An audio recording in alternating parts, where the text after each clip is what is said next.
Bruno's Bridge. In a quiet village, nestled between hills and forests, lived a brown Labrador named Bruno. He wasn't the biggest dog in the village, nor the fastest, but Bruno had something that set him apart. He was mindful and he listened closely, to his instincts, to the world, and to his heart.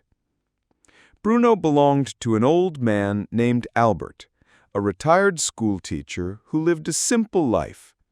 Every morning, Bruno would walk with Albert to the edge of the forest, where they'd sit near a small wooden bridge that crossed a stream.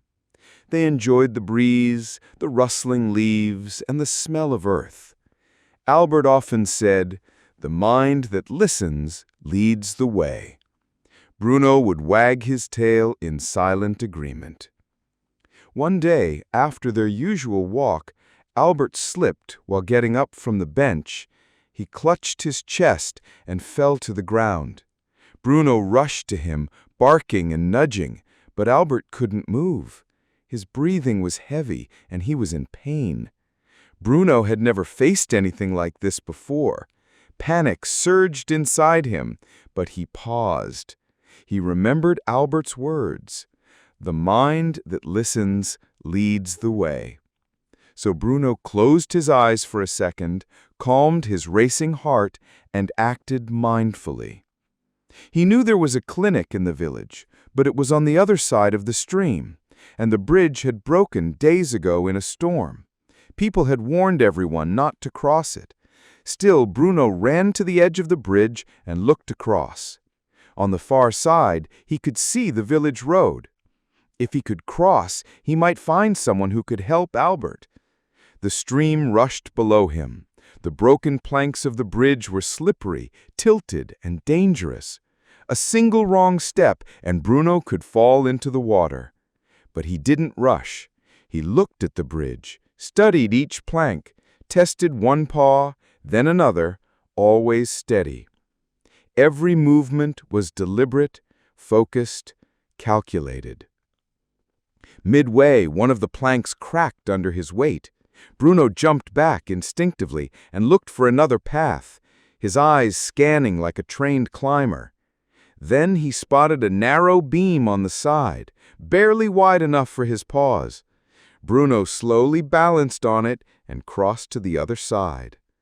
Once across, he raced through the village, barking wildly. People saw the panic in his eyes.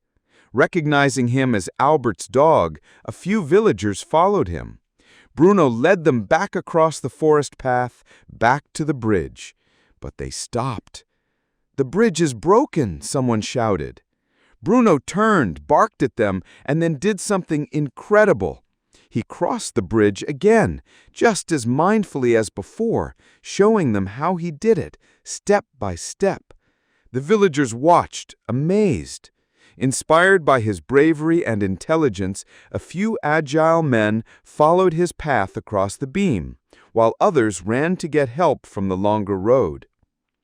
Within minutes, they reached Albert, who was still lying on the ground. The men called an ambulance, and the villagers worked together to carry him carefully. Thanks to Bruno's calm thinking, bravery, and presence of mind, Albert was saved in time. That day, Bruno became a legend. Not because he barked the loudest, not because he ran the fastest, but because in a moment of chaos, he didn't panic. He paused, he listened, and then he acted with heart and courage. From that day on, children in the village were taught a simple lesson. Be like Bruno, brave but mindful, strong but calm. In trouble, don't rush. Listen, then lead. And Bruno? He still sat every morning by the bridge, tail wagging gently in the breeze, watching the world with eyes that saw more than most.